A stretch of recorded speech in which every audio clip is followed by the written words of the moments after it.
74 degrees in downtown Sylacauga at about 19 minutes after the hour. We're joined by R.J. Burns this morning. R.J. from Sylacauga, Alabama, but his handprint is all over everywhere. R.J., good morning. Good morning, Jimmy Dale. Nice to be with you. Good to have you with us this morning. Tell us about your time. You're the assistant to the director at the Paul W. Bryant Museum. That's a big deal right there. Yes, sir. So I am.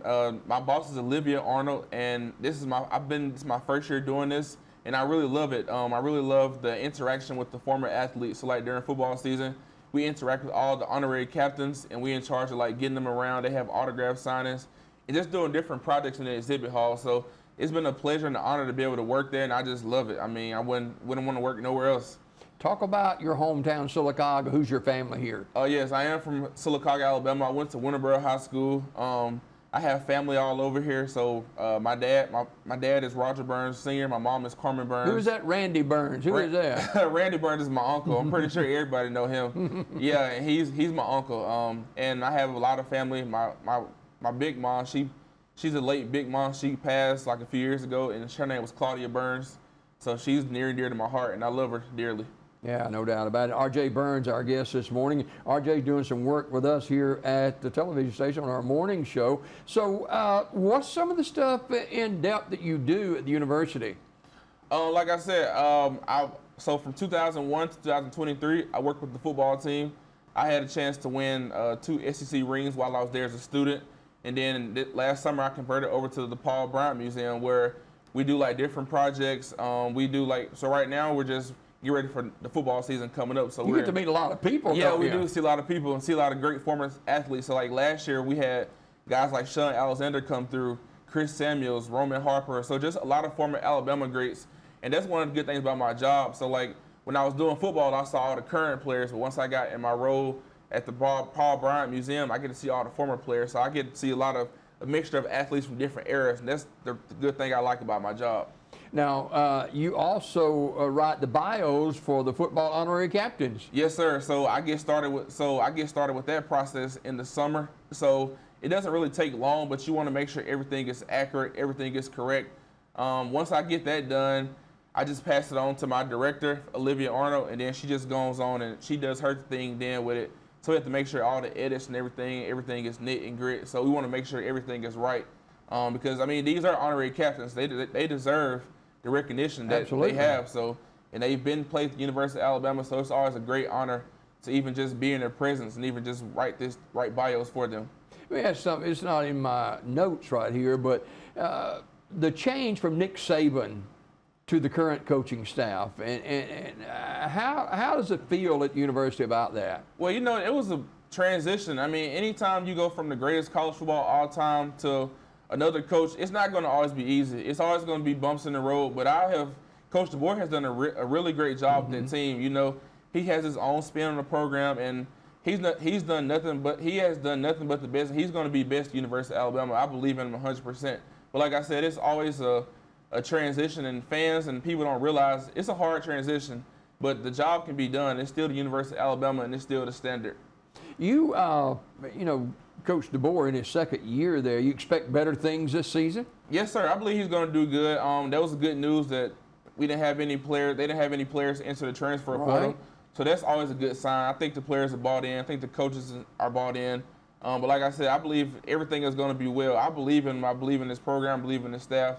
And I support him 100%. Now, you provide the script for the public address announcer for the pregame programming at Saban Field at Bryant-Denny. Wow. Yeah, yes, sir. So anytime I write the bios, and so during pregame, the honorary captains, they get recognized before each game.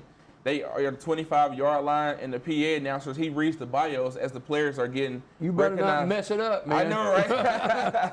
Has to be perfect. So anytime we provide those are very good because the PA announcer gets to read those like a few minutes before the game, and honorary captains will go out and get recognized in front of all the fans for all their hard work and dedication they put into the program. So it's always an honor doing that.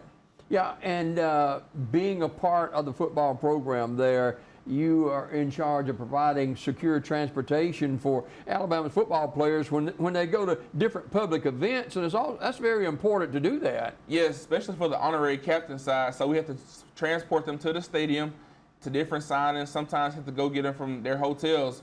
And it's just always good to do that. And one thing I learned about when I was working with football, it's always about serving others.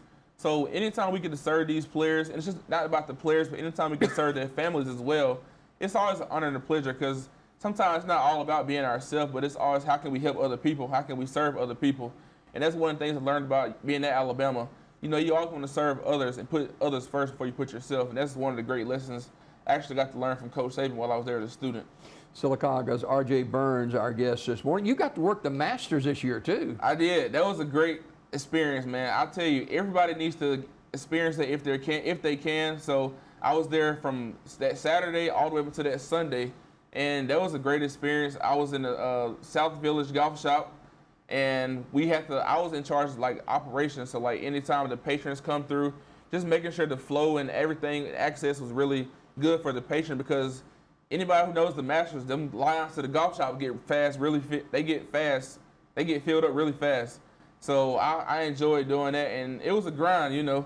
You have to be on your feet, long hours, but I enjoyed the experience. I mean, the Masters Golf Tournament is a tradition like no other, as they say, and it really is a tradition like any other. So it was a really great experience, and I'm already looking forward to going back next year. Yeah, you know, for people who are not familiar with the Masters tournament and the Masters golf course there in Augusta, you have to walk the chalk line there too. You do, and then you have to, you know, it's because it's a prestige event, so you better be on your best behavior. And you definitely want to be on your best behavior anytime you're around the people with the green jackets, because those are either they won it or they're either members. And I mean, it's just one of those events that you respect a lot. You know, you don't want to just go in there acting any kind of way. Obviously, you want to be yourself, and it's just a really great event. So I recommend anybody to go who if you ever get the opportunity. So what's next for you?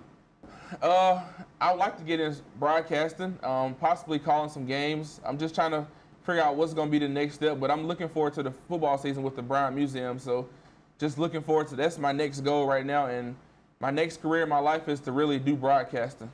All right, man. We appreciate you dropping by this morning, and continued success. And we're glad that you're a part of our team right now, and I know the future is going to be great for you. Yes, sir. And starting next week, I'll be having my own segment on you guys' show. That sounds good to me. Every Friday at 7 a.m. So everybody in Sylacauga, please tune in. We'll have some fine guests come through, and I look forward to tapping into my new journey and just being myself. And thanks to you guys down here at TV 47. All right, R.J. Burns, our guest. Let's check the weather forecast. We leave you for this Friday morning.